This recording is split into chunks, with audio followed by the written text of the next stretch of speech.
சமூகத்தில் நாம் ஜெபிக்கலாம். இதுவரை நம்மை நடத்தின தேவ சமூகத்தை நோக்கி நான் கேட்க போகிற ஒரு ஜெபம் என்னவென்றால், நாம் பண்ண போகிற ஜெபம் என்னவென்றால், ஆண்டவரே, இதுவரை எனக்கு அநேகர் புத்தி சொல்லி என்னை நடத்தி வந்தார்கள். எனக்கு அநேக புத்தி சொல்லக்கூடிய நபர்கள் இருந்தார்கள்.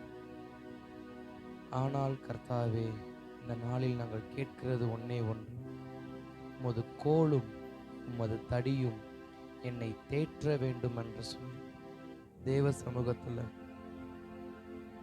எனக்கு முன்பாக அநேக ஞானவான்கள் இருந்தாலும் சங்கீதக்காரன் எழுதுகிற ஒரே ஒரு வார்த்தை, உமது கோலும் உமது தடியும் என்னை தேற்றட்டும் ஆண்டவரே, உமது கோலும் உமது தடியும் என்னை தேற்றட்டும் ஆண்டவரேன்னு சொல்லி சங்கீதக்காரன் ஜெபிப்பது போல் இன்றைக்கு தேவ சமூகத்தில் நாம் ஜெபிக்க போகிறோம். இந்த ஜெப நாளின் 6வது நாளில் வந்திருக்கிற நாம கேட்கிற ஒரே ஒரு காரியம், ஆண்டவரே, உமது கோலும் உமது தடியும் என்னை பலப்படுத்தட்டும். நான் பலவீனப்பட்டவனாய் காணப்படுகிறேன் ஆண்டவரே, நான் சோர்ந்து போனவனாய் காணப்படுகிறேன் அப்பா. நான் எதிர்த்து நிற்க பலனற்றவனும், எதிர்த்து போகிற பலனற்றவனும், தொடருகிற பலனற்றவனும், ஆண்டவரே, நம்பிக்கை அற்றவனுமாய் இருக்கிற என்னை உமது கோலும் உமது தடியும் என்னை தேற்றட்டும்னு சொல்லி தேவ சமூகத்தை நோக்கி, ஆவியானவரே, என்னைய பலப்படுத்துங்கப்பா, என்னைய பலப்படுத்துங்கப்பா. ஆண்டவரே, நான் பலனற்றவனாய் நிற்கிறேன். நான் மந்தைக்குள் இருந்தாலும் பலனற்றவனாய் இருக்கிறேன். நான் கிறிஸ்துவுக்குள் இருந்தாலும் பலனற்றவனாய் இருக்கிறேன். நான் ஆண்டவரே ஜெபத்திலே அமர்ந்திருந்தாலும் பலனற்றவனை போல காணப்படுகிறேன். எனக்குள் ஒரு எண்ணம் வருகிறது, நான் பலனற்றவன், எனக்கென்று யாரும் இல்லை என்ற ஒரு எண்ணம் எனக்கு வருகிறது. எனக்கு உதவி செய்ய யாரும் இல்லை என்ற எண்ணம் வருகிறது. நான் ஒருவனாய் நிற்கிறேன் என்ற எண்ணம் வருகிறது. எலியா சொன்னது போல, நான் ஒருவன் மாத்திரம் மீந்திருக்கிறேன் ஆண்டவரே, மீது எல்லோரையும் அவர்கள் கொன்று போட்டு விட்டார்கள், நான் ஒருவன் மாத்திரம் மீந்திருக்கிறேன். நான் என்ன செய்ய முடியும்? நான் ஒருவனாய் இருந்து என்ன செய்ய முடியும்? இன்றைக்கு கர்த்தர் ஒருவனை தான் தேடுகிறார். ஒருவனை கொண்டுதான் கர்த்தர் பல காரியங்கள் செய்திருக்கிறார்.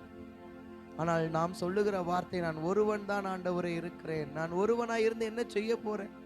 என் குடும்பத்தில் நான் ஒருவன் தான் ரட்சிக்கப்பட்டிருக்கிறேன். ஸ்தோத்திரம். என் வீட்டிலேயே நான் ஒரு ஆள் தான் சபைக்கு வரேன். என்னை தவிர யாரும் கர்த்தரை ஆராதிக்கிறது இல்லை. என்னை தவிர யாரும் கர்த்தரை நம்புறது இல்லை. என்னை தவிர யாரும் தேவ சமூகத்தில் ஜெபிக்கிறது இல்லை. யாரும் தேவ சமூகத்துக்கு வருவதும் இல்லை. நான் ஒருவன் மாத்திரம் இருந்து என்ன செய்ய போறேன் ஆண்டவரே? நான் என்னப்பா செய்ய போறேன்? என்னால் ஒன்றும் செய்ய முடியல அப்படின்னு தேவ சமூகத்துல குழப்பத்தோடு புலம்பலோடு இருக்கலாம். ஆவியானவருடைய வார்த்தை பலமான ஒரு வார்த்தை ஒண்ணு. ஸ்தோத்திரம். உன்னை பலப்படுத்துகிற தேவன் நான் அல்லவா? உன்னை நடத்துகிற தேவன் நான் அல்லவா? ஸ்தோத்திரம். யோசுவாவை பார்த்து கர்த்தர் வாக்களித்த ஒரே ஒரு வார்த்தை என்ன தெரியுமா? பலன் கொண்டு திடமனதா இரு யோசுவாவே, நீ பலன் கொண்டு திடமனதா இரு யோசுவாவே, உன்னை நடத்துகிறது நான் அல்லவா? உன்னை புறப்பட பண்ணுகிறது நான் அல்லவா?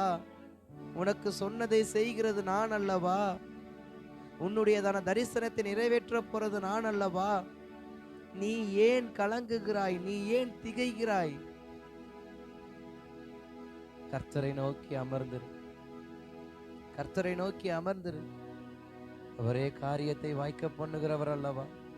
தேவ சமூகத்தில் நம்முடைய எண்ணங்கள், நம்முடைய ஸ்தோத்திரம் இருதயத்துல பல காரியம் ஓடிக்கிட்டு இருக்கலாம். ஸ்தோத்திரம். எல்லா காரியத்துக்கும் மேலாக என்னைய கர்த்தர் நடத்துகிறார். அவருடைய கோலும் அவருடைய தடியும் என்னை நடத்தும். அந்த கோலும் தடியும் என்னை பலப்படுத்தும். அந்த கோலும் தடியும் எனக்கு உச்சிதமான நன்மையை எனக்கு என் வாழ்க்கையில கொண்டு வரும். அந்த கோலும் தடியும் என்னைய பாதுகாக்கும்.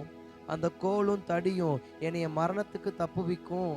அந்த கோலும் தடி என்னை வஞ்சகத்துக்கு தப்புவிக்கும். அந்த கோலும் தடியும் எனக்கு இளைப்பாறுதலை தரும். இந்த நம்பிக்கையோடு தேவ சமூகத்தில் செபியுங்க. ஆண்டவரே, உமது கோலும் தடியும் என்னை தேற்றட்டும்.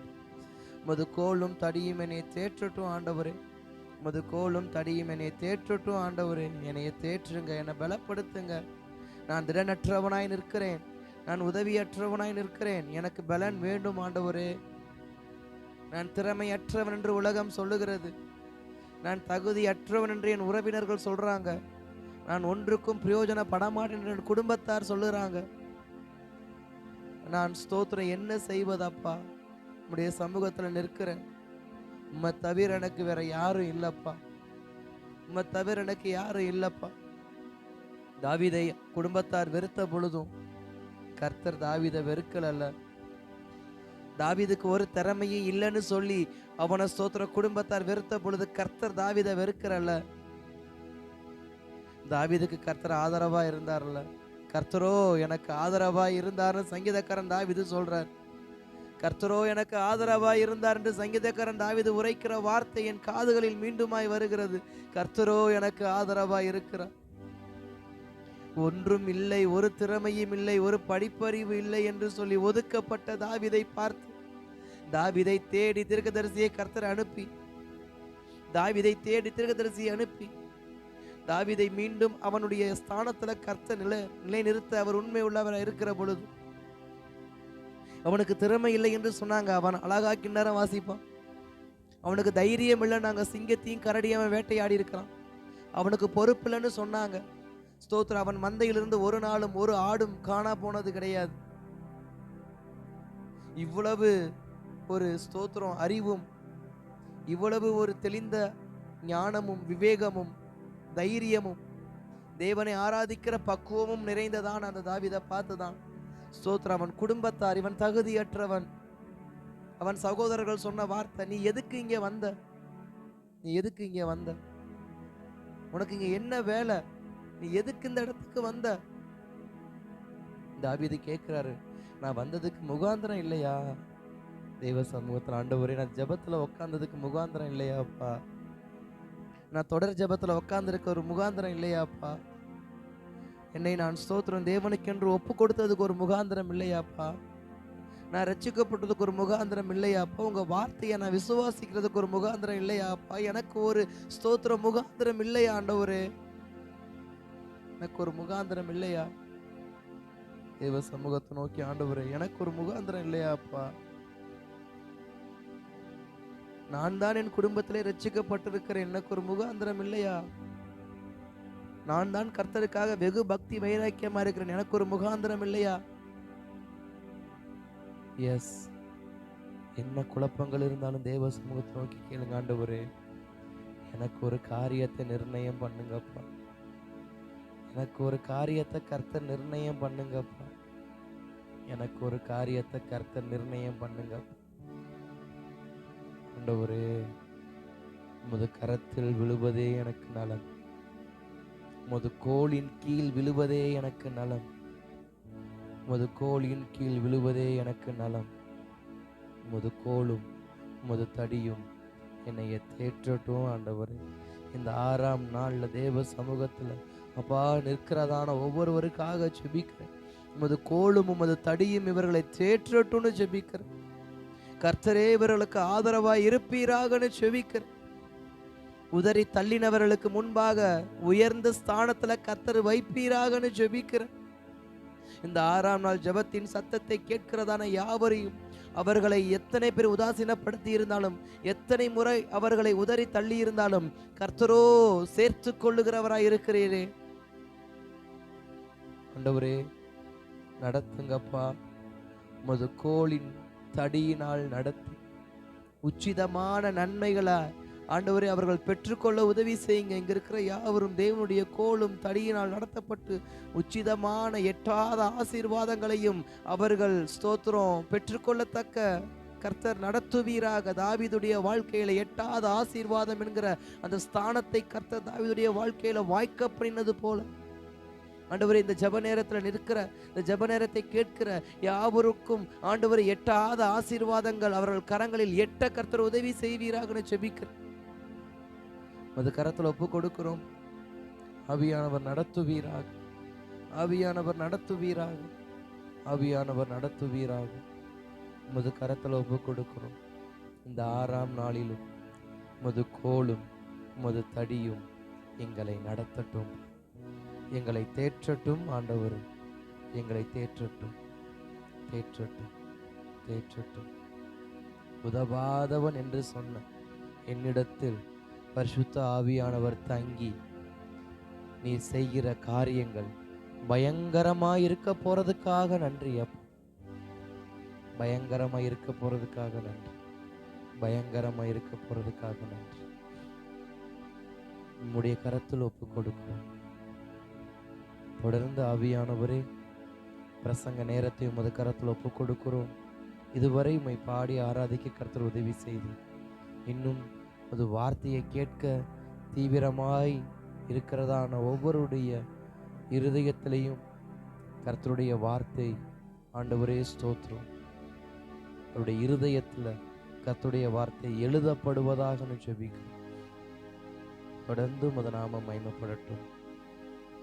மீட்பரும் இரட்சகருமாம் இயேசுவின் நாமத்தில் நல்ல பிதாவே, ஆமென், ஆமென். அல்லேலூயா, அல்லேலூயா. கர்த்தர் நல்லவர். இந்த 6ஆம் நாள் ஜெபத்திற்கும் கர்த்தருடைய சமூகத்திற்கு வந்திருக்கும் உங்கள் யாவரையும் இயேசுவின் நாமத்தில் அன்போடு வாழ்த்துகிறேன். கர்த்தருடைய கிருபை உங்களை தொடர்ந்து நடத்தட்டும். அல்லேலூயா, அல்லேலூயா, ஆமென். எத்தனை பேர் கர்த்தருடைய வார்த்தையை கேட்க ஆயத்தமா இருக்கிறீங்க? எத்தனை பேர் சந்தோஷமா இருக்கீங்க? ஆமென். கர்த்தர் நல்லவர். ஏன்னா கர்த்தருடைய வார்த்தையை கேட்கிறத விட சந்தோஷமா அதை கேட்கணும். அல்லேலூயா, ஆமென். கர்த்தர் நல்லவர். நீங்கள் எல்லோரும் கர்த்தருடைய வார்த்தையில சந்தோஷமா இருக்கிறபடியினால் நான் கர்த்தரை ஸ்தோத்திரிக்கிறேன். இந்த நாளிலும் கர்த்தருடைய செய்திக்கு ஆதாரமாக ஒரு வார்த்தையை நாம் வாசிக்கலாம். உங்களுக்கு நல்ல பழக்கமான வார்த்தை தான். கர்த்தர் நல்லவர்.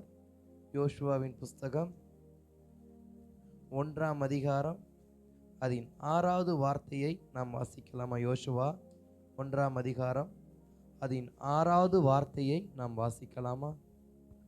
பலங்கொண்டு திடமனதாயிரு, இந்த ஜனத்தின் பிதாக்களுக்கு நான் கொடுப்பேன் என்று ஆணையிட்ட தேசத்தை நீ இவர்களுக்கு பங்கிடுவாய். நீ இவர்களுக்கு பங்கிடுவாய். ஆமென். ஜெபிக்கலாமா? எஸ். அன்பின் பரலோக பிதாவே, குமாரனாம் இயேசுவின் நாமத்தில் ஜெபிக்கிறோம். ஆசீர்வதிக்கப்பட்டதான இந்த நல்ல மகிழ்ச்சி நிறைந்த மாலை நேரத்திலும் உமது திவ்ய நாமத்தை நாங்கள் உயர்த்துகிறோம். உமது வார்த்தையை தியானிக்கிற இந்த நேரம் முழுவதும் ஆவியானவர் எங்களோடு பேசுவீராக. வார்த்தை உம்முடையது, ஜனங்கள் உம்முடையவர்கள், சபை உம்முடையது, அடியேன் உம்முடையவன். எங்களோடு கர்த்தருடைய வார்த்தை பேசப்பட எங்களை முற்றும் முடிய விட்டு கொடுக்கிறோம். எங்களை ரட்சித்து வசனத்தில் நடத்துவீராக. இயேசுவின் நாமத்தில் நல்ல பிதாவே, அல்லேலூயா, அல்லேலூயா. கர்த்தர் நல்லவர். வாசிக்கலாம். யோசுவாவின் புஸ்தகம் 1ஆம் அதிகாரம் அதன் 6வது வசனத்தை யாவரும் சேர்ந்து ஒரு குரலாய் வாசிக்கும்படி அன்போடு கேட்கிறேன். பலங்கொண்டு திடமனதாயிரு, இந்த ஜனத்தின் பிதாக்களுக்கு நான் கொடுப்பேன் என்று ஆணையிட்ட தேசத்தை நீ இவர்களுக்கு பங்கிடுவாய். ஸ்தோத்திரம். நீ இவர்களுக்கு பங்கிடுவாய். அல்லேலூயா, ஸ்தோத்திரம்.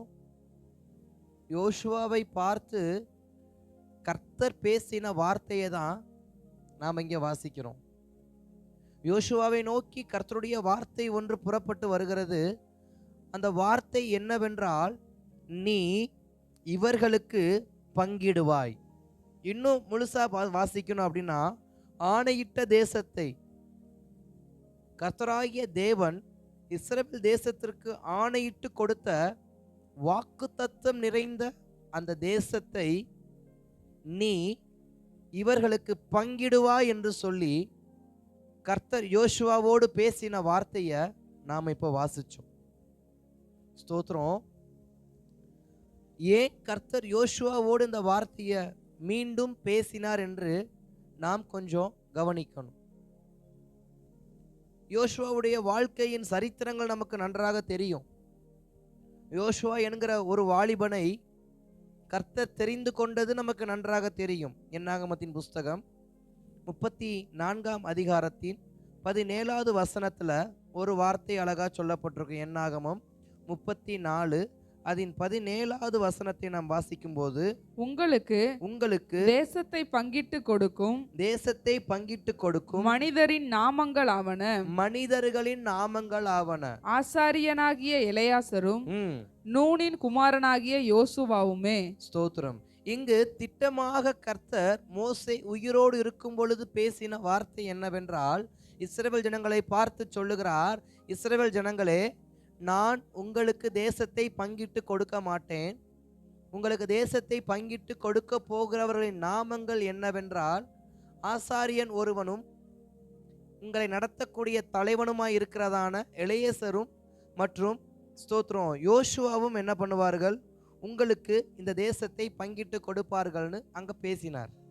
அது மாத்திரமல்ல, உபாகமத்தின் புஸ்தகத்தை திருப்பிக் கொள்ளும் பொழுது 1ஆம் அதிகாரம் அதன் 38வது வசனத்தை பார்க்கும் பொழுது அங்கே கர்த்தருடைய வார்த்தை இப்படி சொல்லப்பட்டிருக்கும், உனக்கு முன்பாக நிற்கிற நூனின் குமாரனாகிய யோசுவா அதில் பிரவேசிப்பான், அவனை திடப்படுத்து, அவனே அதை இஸ்ரவேலுக்கு சுதந்திரமாக பங்கிடுவான். இந்த வார்த்தையை கர்த்தர் மோசையோடு பேசுகிறார். மோசையோடு கர்த்தர் எப்படி பேசுகிறார்னா, ஸ்தோத்திரம், மோசேயே, நீ ஒரு வேலை செய்ய வேண்டும், நீ ஒரு காரியம் செய்ய வேண்டும். என்ன காரியம் செய்யணும் அப்படின்னா, நீ யோசுவாவை பலப்படுத்தணும். 20 லட்சம் ஜனங்கள் இருக்கிறதான அந்த கூட்டத்தில் 6 லட்சம் புருஷர்கள் இருக்கிற அந்த கூட்டத்தில் கர்த்தர் ஒருவனை தெரிந்து கொள்ளுகிறார். அந்த ஒருவன் யார் என்றால் நூனின் குமாரனாகிய யோசுவா. கர்த்தர் மோசையை பார்த்து சொல்லுகிற வார்த்தை, மோசையே, நீ நூனின் குமாரனாகிய யோசுவாவை பலப்படுத்து. ஏனென்றால் நூனின் குமாரனாகிய யோசுவா எப்படிப்பட்டவன் என்றால், அவன் பலவீனமானவன். அவன் எப்படிப்பட்டவன்? பலகீனமானவன். எதில் பலகீனமானவன் என்றால், கர்த்தருடைய காரியத்தில் பலகீனமானவன். அவனை கொண்டு நான் ஒரு பெரிய தரிசனம் வைத்திருக்கிறேன். அவன் பலகீனமானவனாய் இருக்கிறான், அவனை பலப்படுத்து அப்படின்னு சொல்லி ஸ்தோத்திரம் பேசினதை நாம் வாசித்தோம். அதே 3ஆம் அதிகாரத்தில் பார்க்கும் பொழுது 28வது வசனத்தை பார்க்கும் பொழுது, நீ யோசுவாவுக்கு கட்டளை கொடுத்து அவனை திடப்படுத்தி பலப்படுத்து, அவன் இந்த ஜனங்களுக்கு முன்பாக கடந்து போய் அவனே நீ காணும் தேசத்தை அவர்களுக்கு பங்கிட்டு கொடுப்பான் என்றார். ஸ்தோத்திரம். மீண்டும் கர்த்தர் மோசையோடு பேசுகிற வார்த்தை என்னன்னா, யோசுவாவை பலப்படுத்து. வேறு ஒருவரை கர்த்தர் தெரிந்து கொள்ளல. கர்த்தர் மீண்டும் மீண்டும் மோசையோடு பேசுகிற ஒரே ஒரு வார்த்தை என்னன்னா, யோசுவாவை பலப்படுத்து. யோசுவாவை நீ என்ன பண்ணணும்? பலப்படுத்தணும். அதே 31ஆம் அதிகாரத்துல 3வது வசனத்தை பார்க்கும் பொழுது அங்கு ஒரு வார்த்தை சொல்லப்பட்டிருக்கும், உன் தேவனாகிய கர்த்தர் தாமே உனக்கு முன்பாக கடந்து போவார், அவரே உனக்கு முன்னின்று அந்த தேசத்தாரை அழிப்பார், நீ அவர்கள் தேசத்தை சுதந்தரிப்பாய். கர்த்தர் சொன்னபடியே யோசுவா உனக்கு முன்பாக. மீண்டும் அங்க சொல்கிற வார்த்தை யாருடைய பேர் தான்? யோசுவாவோட பேர் தான். அதே 7வது வசனத்தை வாசிக்கிறப்ப, பின்பு மோசே யோசுவாவை அழைத்து, இஸ்ரவேல் எல்லோரும் பார்த்திருக்க அவனை நோக்கி, பலன் கொண்டு திடமனதாயிரு, கர்த்தர் இவர்களுக்கு கொடுப்பேன் என்று இவர்களுடைய பிதாக்களுக்கு ஆணையிட்ட தேசத்துக்கு நீ இந்த ஜனத்தை அழைத்து கொண்டு போவாய், அதை இவர்கள் சுதந்தரிக்கும்படி செய்வாய். இதுவும் யார் மேலதான் வருது? யோசுவா மேலதான் வருது. அதே இதுல 14வது வசனத்தை ஒருத்தர் வாசிக்கலாமா? பின்பு கர்த்தர் மோசையை நோக்கி, இதோ நீ மரிக்கும் காலம் சமீபித்திருக்கிறது, நான் யோசுவாவுக்கு கட்டளை கொடுக்கும்படி அவனை அழைத்து கொண்டு ஆசரிப்பு கூடாரத்துக்குள் வந்து நில் என்றார். அப்படியே மோசேயும் யோசுவாவும் போய் ஆசரிப்பு கூடாரத்துக்குள் நின்றார்கள். அதே 23வது வசனத்திலையும் அங்கேயும் இதே மாதிரிதான். கர்த்தர் யோசுவாவை என்ன பண்ணுவார்? பலப்படுத்து அப்படின்னுவார். அதே உபாகமம் 34ஆம் அதிகாரம் 9வது வசனத்திலையும் பார்த்தா யோசுவாவை பலப்படுத்து அப்படின்னுவார். இத்தனை வார்த்தையையும் யாரிடத்தில் பேசி கர்த்தர் யோசுவாவை பலப்படுத்த சொன்னார்னா, மோசையோடு பேசி. ஏன்னா இஸ்ரவேல் ஜனங்களின் இரட்சகர் என்று மோசே அழைக்கப்பட்டார். மோசையை கொண்டே கர்த்தர் நமக்கு பெரிய விடுதலையை கொடுக்க போகிறார் என்ற அளவிற்கு ஜனங்கள் நம்பும்படி கர்த்தர் மோசையை பயன்படுத்தினார். இப்ப அந்த மோசை கிட்ட கர்த்தர் பேசுகிற ஒரு வார்த்தை என்னன்னா, நீ யோசுவாவை பலப்படுத்து, நீ யோசுவாவை உன் ஸ்தானத்துல அடுத்து கொண்டு வந்து நிறுத்து. இது மாத்திரமல்ல, ஸ்தோத்திரம், என்னாகமத்தின் புஸ்தகம் 27ஆம் அதிகாரம் 18 முதல் 20 வசனங்களை பார்க்கும் பொழுது அங்கு கர்த்தர் மோசேயை நோக்கி சொல்லுவாரு, மோசே, நீ உயிரோடு இருக்கும் பொழுது யோசுவாவுக்கு என்ன பண்ணு, கனத்தை கொடு. அந்த கடைசி வசனத்தை வாசின, 20வது வசனத்தை. இஸ்ரவேல் புத்திரராகிய சபையார், இஸ்ரவேல் புத்திரராகிய சபையார் எல்லோரும் அவனுக்கு கீழ்ப்படியும்படிக்கு. யாருக்கு? யோசுவாவுக்கு கீழ்ப்படியும்படிக்கு உன் கணத்தில் கொஞ்சம் அவனுக்கு கொடு. உன் கணத்தில் கொஞ்சம் அவனுக்கு கொடு. 20 லட்சம் புருஷர்களுக்கு முன்பாக யோசுவா நிக்கிறாரு. ஆனா மோசே நிக்கிறாரு. மோசேயினுடைய மரியாதை எந்த அளவுக்கு இருக்கும்? மோசேயின் மரியாதை எந்த அளவுக்கு இருக்கும்? ஆனா அந்த மரியாதையில கொஞ்சத்தை இப்ப யாருக்கு கொடுக்கணுமா? யோசுவாவுக்கு கொடுக்கணுமா? இத்தனை காரியத்தையும் கர்த்தர் யோசுவாவை நோக்கியே போக்கஸ் பண்றாரு.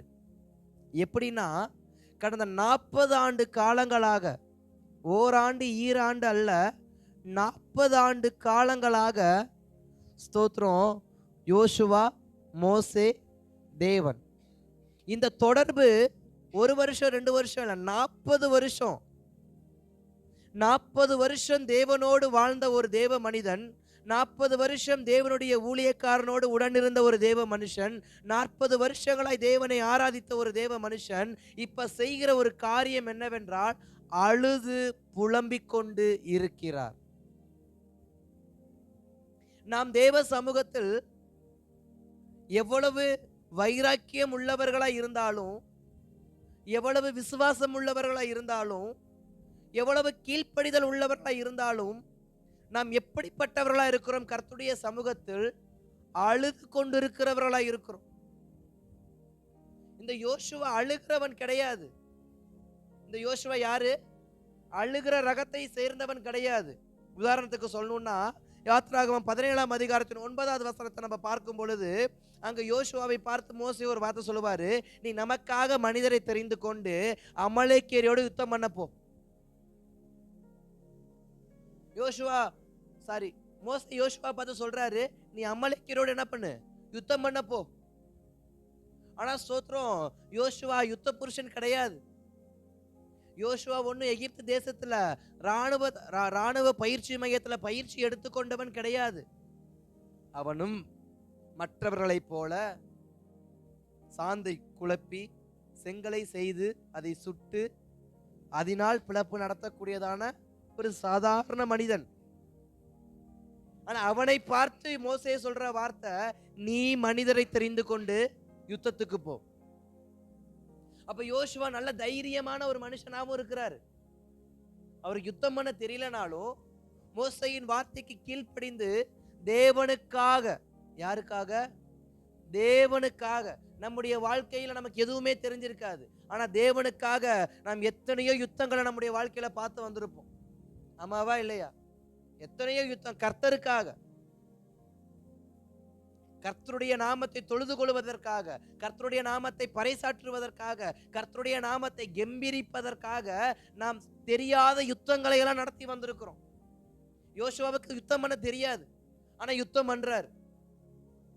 யுத்தத்துக்கு யோசுவா போன உடனே யோசுவாவுக்கு பின்னாடி இருந்து ஒருவர் ஜெபிக்கிறார். யாருன்னா மோசே ஜெபிக்கிறார். அப்போ ஒருவன் யுத்தம் பண்ண களத்துல நிற்க, இன்னொருவர் ஜெபத்துல நிற்கிறார். அந்த ரெவிதீம் பள்ளத்தாக்குல 2 நட்சத்திரங்களை நாம் பார்க்க முடியும். ஒன்று யோசுவா, இன்னொன்று மோசே. அவர் ஜெபத்தில் நட்சத்திரமாய் ஜொலிக்கிறார். இங்கு இவர் யுத்தத்தில் யுத்த வீரனாக ஜொலிக்கிறார். ஆனா இவங்களுக்கு யுத்தம் பண்ணவே தெரியாது என்கிறது ஆச்சரியம். ஆனா அந்த மோசே இப்ப என்ன பண்ணி, அந்த யோசுவா இப்ப என்ன பண்ணிட்டு இருக்கிறாரு? அழுது கொண்டு இருக்கிறார்.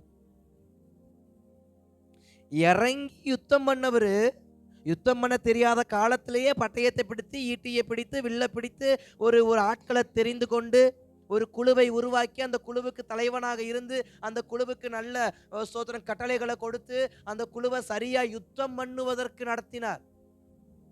ஒரு ஸ்தோத்திரம் பாத யாத்திரைக்கு அவர் என்ன பண்ணல, நடத்தல, யுத்தத்துக்கு நடத்துறாரு. யுத்தத்துல ஒரு கூட்டத்தை நடத்தணும்னா அதுக்கு யுத்த தந்திரங்கள் முதல்ல தெரிஞ்சிருக்கணும். நான் யாரை மேற்கொள்ள போகிறேன் என்கிறதான திட்டம் எனக்கு நல்லா தெரியணும். அவன் என்னென்ன யுத்தம் பண்ணுவான், அவன் யாரை முதல்ல அனுப்புவான், யாரை நடுவுல இருந்து அனுப்புவான், யாரை இடையில கொண்டு வருவான், இது எல்லாம் தெரிஞ்சு யுத்தம் பண்ணணும். ஆனா யோசுவாவுக்கு ஒரு வியூகமும் தெரியாத யுத்த காலத்துல போய் ஜெயிச்சிட்டார். அது மாத்திரம் இல்ல, யோசுவா எப்படிப்பட்ட மனுஷன் அப்படின்னா, யுத்தத்துல மாத்திரம் யோசுவா வல்லவன் கிடையாது, யுத்தம் பண்ணி ஜெயிக்கிறதுல மாத்திரம் வல்லவன் கிடையாது. யோசுவா யாத்ராகமத்தின் புஸ்தகம் 24ஆம் அதிகாரத்தின் 13வது வசனத்துல பார்க்கும் பொழுது, கர்த்தர் மோசேயை சீனாய் மலைக்கு வான்னு அழைப்பார். சீனாய் மலைக்கு வான் அழைக்கும் பொழுது மோசே தன்னோடு உடனாக யார் அழைத்து கொண்டு போவார்னா, யோசுவாவை அழைத்துட்டு போவார்.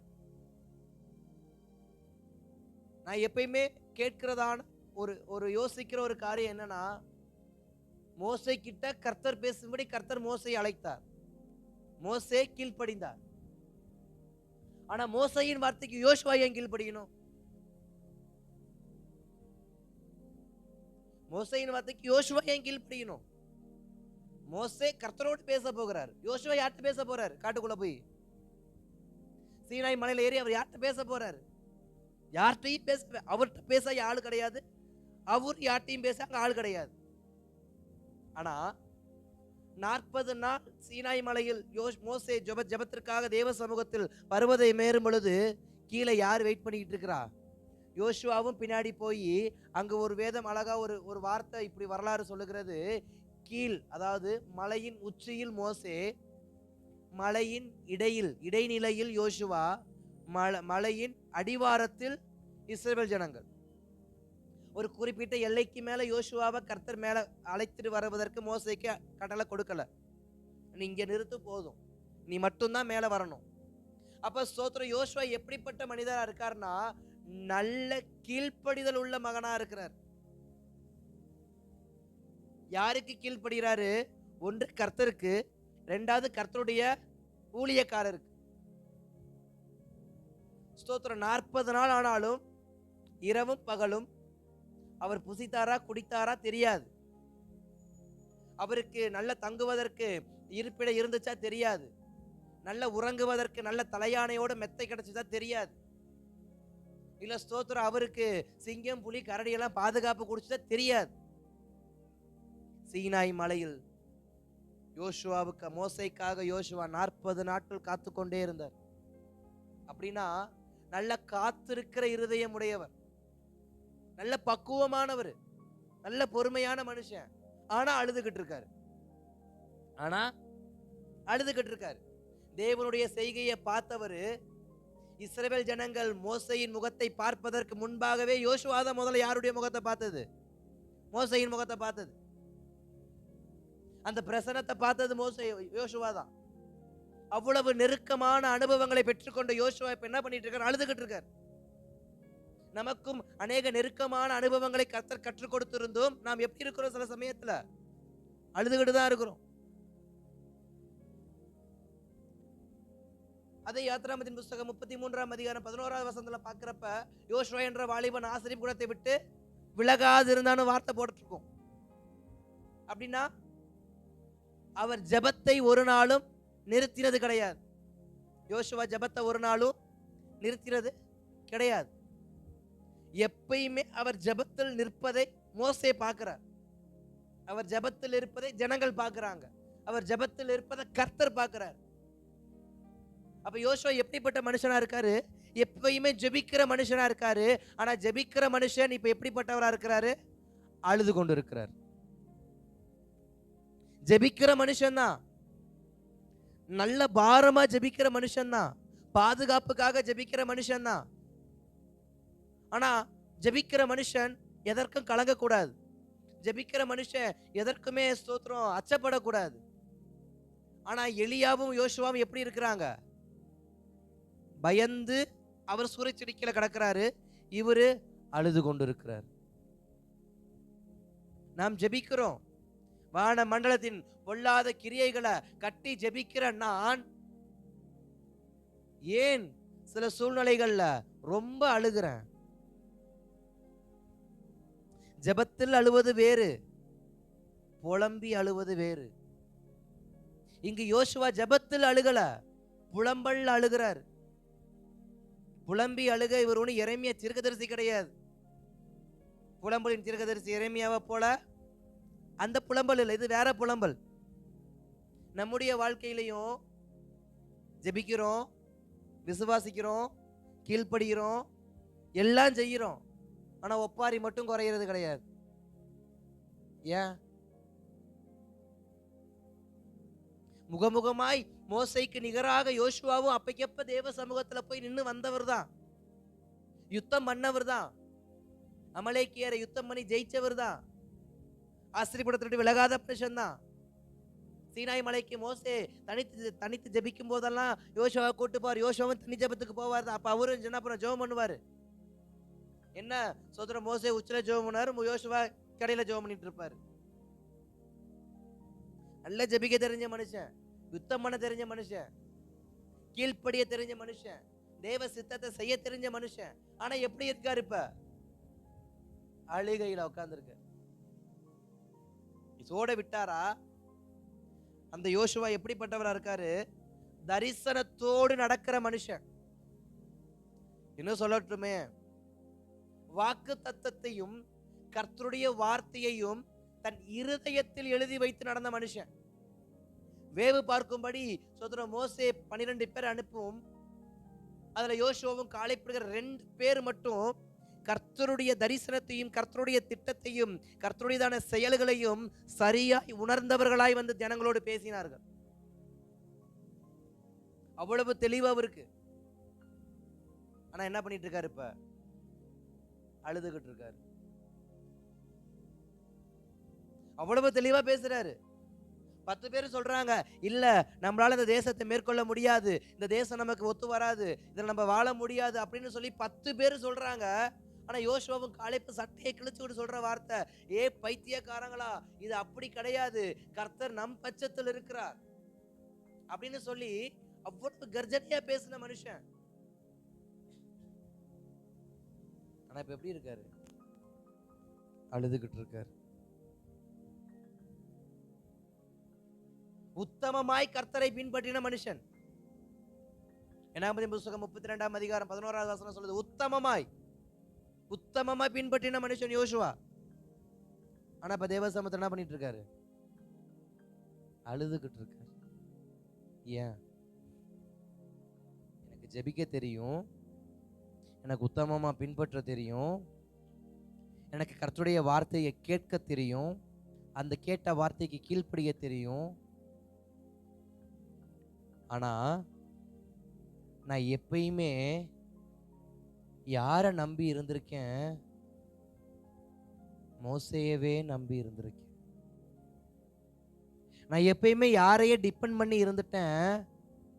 மோசேயவே டிபெண்ட் பண்ணி இருந்துட்டேன். ஏன்னா என்னைய ஒவ்வொரு முறையும் யாரு தான் பலப்படுத்தினது? மோசே. எனக்கு கனம் கொடுத்தது யாரு? மோசே. மோசே இருக்கப்போ எனக்கு மரியாதை கிடைக்குது. அப்ப என்னுடையதான வாழ்க்கையின் பாதையில் கடந்த 40 ஆண்டு காலங்களாக நான் இந்த அளவுக்கு சிறந்து விளங்க காரணம் யாரு? மோசே. மோசே இல்லைன்னா யோசுவா இல்ல.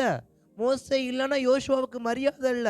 மோசே இல்லைன்னா யோசுவாவுக்கு யுத்தத்துல ஜெயம் கிடையாது. ஏன்னா ரெவிதீமில் இவர் யுத்தம் பண்ண பின்னாடி யார் ஜெபம் பண்றா?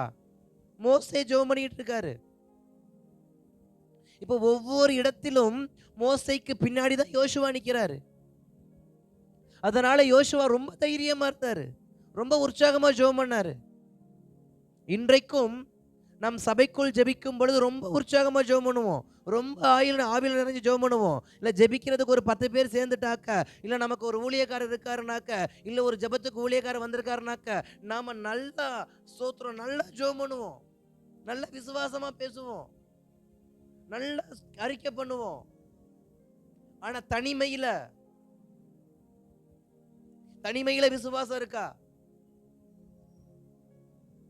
தனிமையில பக்தி வைராக்கியம் இருக்கா? தனிமையில தேவனோடு ஸ்தோத்திரம் உறவாடுகிற அந்த வைராக்கியத்தின் உறவு இருக்கா? தனிமையில யுத்தம் பண்ற பழக்கம் இருக்கா? ஆனா மோசே முன்னாடி இருக்க யோசுவா எப்படி இருக்காரு? அவரை பிடிக்க ஒருத்தராலையும் முடியல. அமலேக்கியர் சுத்தி சுத்தி போடுறான், சுத்தி சுத்தி வரான். இல்லை, அவனை காலி பண்ணுங்கடா எப்படியாவது, அவன் ஒருத்தன் தான்டா எல்லாத்தையும் கெடுத்துக்கிட்டு இருக்கிறான், அவனை எப்படியாவது கொல்லணும். அமலேக்கியர் ஒரு சேனை முழுவதும் யோசுவா மேல பாய்ந்தும் யோசுவாவை பிடிக்க முடியல. எல்லாத்தையும் துள்ளி குதிச்சு ஜெயிச்சு வந்துட்டாரு. ஆனா அவர் யாரை நம்பி இந்த யுத்தம் பண்ணாரு? யாரை நம்பி அவர் சோதர ஆசிரியர் இருந்தாரு? யாருக்கு முன்னாடி பார்த்தா முழுக்க முழுக்க மோசையா காணப்படுது அந்த இடத்துல. கர்த்தருடைய சமூகத்துக்கு போனது வந்ததெல்லாம் உண்மைதான். ஆனா அவர் அதிகமா யாரை நம்பிட்டாரு? மோசையவே நம்பி இருந்துட்டார். இப்ப கர்த்தர் மறுபடியும் யோசுவாவோடு பேசுறாரு. யோசுவா 1:6 மறுபடியும் வாசிங்க.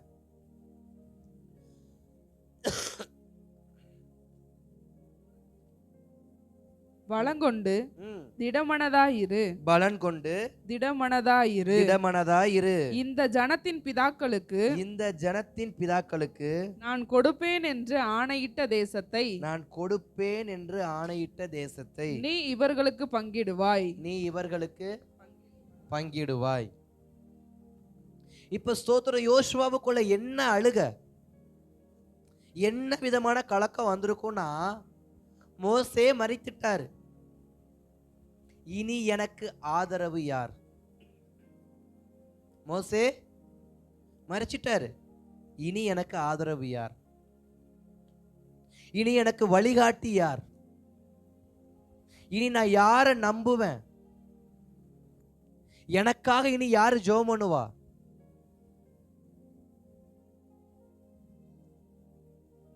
இதுவரைக்கும் நான் மோசே இருக்கிற வரைக்கும் நான் என் வீட்டார் கர்த்தரையை சேவிப்போம் என்று சொல்லி ஒரு சாட்சியுள்ள வாழ்க்கையை வாழ்ந்தேனே, இனி அந்த வாழ்க்கையை எப்படி நான் வாழ போறேன்? மோசேயினுடைய மரணம் யோசுவாவை மிக மிக பாதிச்சது, ரொம்ப பாதிச்சது. இன்றைக்கும் ஆவிக்குரிய வாழ்க்கையில நம்முடையதான இருதயம் கர்த்தரை விட்டு உடைத்து நொறுங்க காரணம் என்ன தெரியுமா? சில பிரிவுகளை, சில இழப்புகளை, சில தோல்விகளை என் இருதயம் ஏற்க மறுப்பதுதான். சில விஷயத்தை என் இருதயம் கனத்தோடு ஏற்றுக்கொள்ளணும். பரவாயில்லை, கர்த்தர் நடத்துவார். பலத்த கனத்த இருதயம் வேணும். அதனாலதான் பலன் கொண்டு திடமனதா இரு. உன் இருதயம் திடமனதா இருக்கணும். பார்த்து கொள்கிற எண்ணம் முதல்ல எனக்கு வேணும். நான் ஜெபிக்கிறவனா இருப்பது முக்கியமல்ல, நான் கனத்த இருதயம் உடையவனா இருக்கணும். நான் விசுவாசம் உடையவனா இருப்பது முக்கியமல்ல, கனத்த இருதயம் உடையவனா இருக்கணும். நான் ஸ்தோத்திரம் யுத்தம் பண்ணுகிறவனா இருப்பதை விட தைரியம் நிறைந்த இருதயம் உடையவனா இருக்கணும்.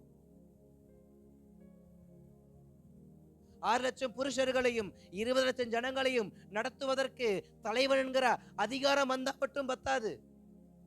தலைவன் என்கிறதான அதிகாரம் வந்தா பத்தாது. நடத்துவதற்கு ஒரு பலன் இருக்கணும். ஒருத்தருக்கு பின்னாடியே இருந்து செயல்படுவதை அது ஒரு பெரிய விஷயம் கிடையாது. நான் செய்யும் பொழுது அதை செய்வதற்கு எனக்கு தைரியம் வேணும். அதைதான் மோசே யோசுவா இருவருக்கும் இருக்கிற வித்தியாசம். மோசேக்கு முன்னாடி கர்த்தர் மட்டும் தான் நின்னாரு. ஆனா யோசுவாவுக்கு முன்னாடி மோசே நிக்கிறார். நான் மோசையை பார்த்தே அதிகமா வளர்ந்துட்டேன். யாரை பார்த்து வளரல? கர்த்தரை பார்த்து வளரல. இன்றைக்கும் நான் சிலரை பார்த்து வளர்கிறேனே தவிர கர்த்தரை பார்த்து என்ன பண்றது இல்ல, வளர்றது இல்ல. என் ஜெபம் கர்த்தரை பார்த்து வளரணும். என் விசுவாசம் கர்த்தரை பார்த்து வளரணும். என் ஆவிக்குரிய வாழ்க்கை கர்த்தரை பார்த்து வளரணும். ஆனா என்னுடைய வாழ்க்கை யாரை பார்த்து வளர்ந்துட்டு இருக்கு? ஒரு மனுஷனை பார்த்து வளர்ந்து கொண்டு இருக்கு. அந்த மனுஷன் பெயர் மோசே. இன்றைக்கு நான் எந்த மனுஷனை பார்த்து வளர்ந்து கொண்டிருக்கேன்? என் ஜெபத்தை யாரை பார்த்து வளர்க்கிறேன்? என் ஆவிக்குரிய வாழ்க்கையை யாரை பார்த்து வளர்க்கிறேன்? என்னுடைய உபவாசத்தை யாரை பார்த்து வளர்க்கிறேன்? என் ஆசிரியப்பு கூடத்தை விட்டு நான் தேவ சமூகத்தை விலகாம இருக்கிறது யாரை பார்த்து பழகிறேன்? என் குடும்ப ஆவிக்குரிய வாழ்க்கை வாழ்றதை நான் யாரை பார்த்து பழகிறேன்? மனுஷனை பார்த்தா கர்த்தரை பார்த்தா?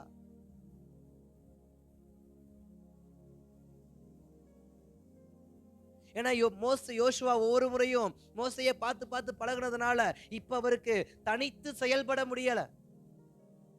எலியா சொன்னது போலதான், நான் ஒருவன் மாத்திரம் மீந்திருக்க ஆண்டவரே. பரவாயில்ல, நான் ஒருவனா இருக்கிறேன், பரவாயில்ல, எனக்கு ஆதரவு இல்ல, பரவாயில்ல, எனக்கு துணை நிக்க மனுஷங்கள்ல, பரவாயில்ல.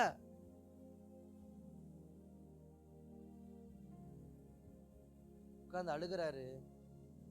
மோசே மரித்துட்டாரு.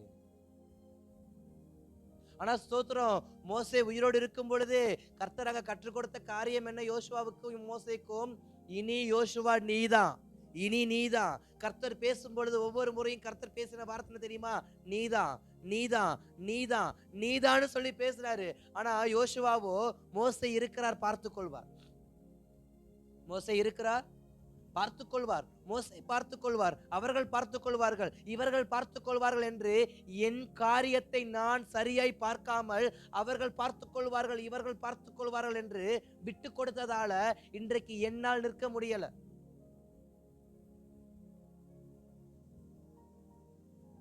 அப்படி இருந்த மோசையை பார்த்துதான், அப்படி இருந்த யோசுவாவை பார்த்துதான் கர்த்தர் ஒரு வார்த்தையை மறுபடியும் சொல்றாரு. வாசிக்கலாமா? ஸ்தோத்திரம். 4ல இருந்து வாசிக்கலாமா? 3ல இருந்து வாசிங்களேன். நான் மோசேக்கு சொன்னபடி உங்கள் காலடி மிதிக்கும் எவ்விடத்தையும் உங்களுக்கு கொடுத்தேன்.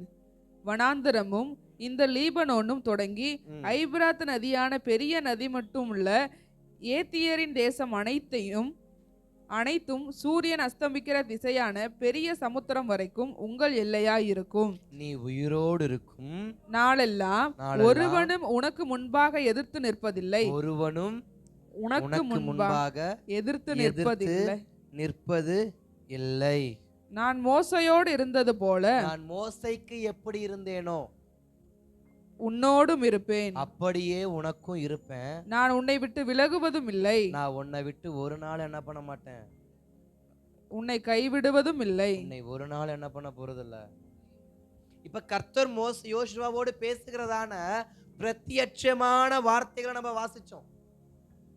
இது யோசுவாவுக்கு மட்டும் இல்ல, இது நமக்கும் கர்த்தர் பேசுகிற ஒரு வார்த்தை. இன்றைக்கு ஸ்தோத்திரம், நம்மை பார்த்து கர்த்தர் சொல்ற வார்த்தை, நீ உயிரோடு இருக்கும் நாளெல்லாம், இந்த உலகத்துல இந்த பூமியில உனக்குன்னு வைத்திருக்கிற ஆயுள் காலம் இருக்கும் நாளெல்லாம் ஒருவனும் உன் ஆயுள் காலத்தில் கை வைக்க நான் விட மாட்டேன். அதோடு மாத்திரம் நிறுத்தல, அங்க அடுத்த வார்த்தை சொல்றாரு, நான் மோசையோடு இருந்தது போல. மோசையோடு கர்த்தர் எப்படி இருந்தாரு? மோசையை போல கர்த்தரை முகமுகமா தரிசித்த ஒரு தேவ மனுஷன் யாரும் கிடையாது. மோசையை போல கர்த்தருடைய சமூகத்துல உண்மையுள்ள மனுஷன் யாரும் கிடையாது. மோசையோடு கர்த்தர் பேசினது போல தமது தீர்க்கதரிசனத்துல கூட கர்த்தர் அதிகமா பேசினது கிடையாது. ஏன்னா மோசை கிட்ட கர்த்தர் சிநேகிதனை போல பேசினார். தீர்க்கதரிசி கிட்ட பேசுறப்ப எப்பயாவது பிரத்யட்சமா வருவாரு, பேசுவாரு, செய்ய சொல்லிட்டு போயிடுவாரு. ஆனா ஒரு சிநேகிதன் கிட்ட எப்படி பேசுவாங்க அப்படின்னா, ரொம்ப நெருக்கமா பேசுவாங்க, டெய்லி பேசுவாங்க, 3 வாட்டி 4 வாட்டி ஒரு நாளைக்கு பேசுவாங்க. ஆனா மோசையோடு இருந்தது போல உன்னோடு இருப்பேன்னா, நான் எப்படி மோசையோடு முகமுகமா பேசினேனோ, நான் எப்படி மோசைக்கு சிநேகிதனை போல பேசினேனோ, நான் எப்படி மோசையை என் வீட்டில் எங்கும் உண்மையிலோ நான் தெரிந்து கொண்டிருந்தேனோ, நான் எப்படி தீர்க்கதரிசி கிட்ட பேசுவது போல நான் மோசை கிட்ட பேசாம நான் வேறு மாதிரி மோசை கிட்ட பேசினோ, அது போல நான் உன் கூட பேசுவேன்.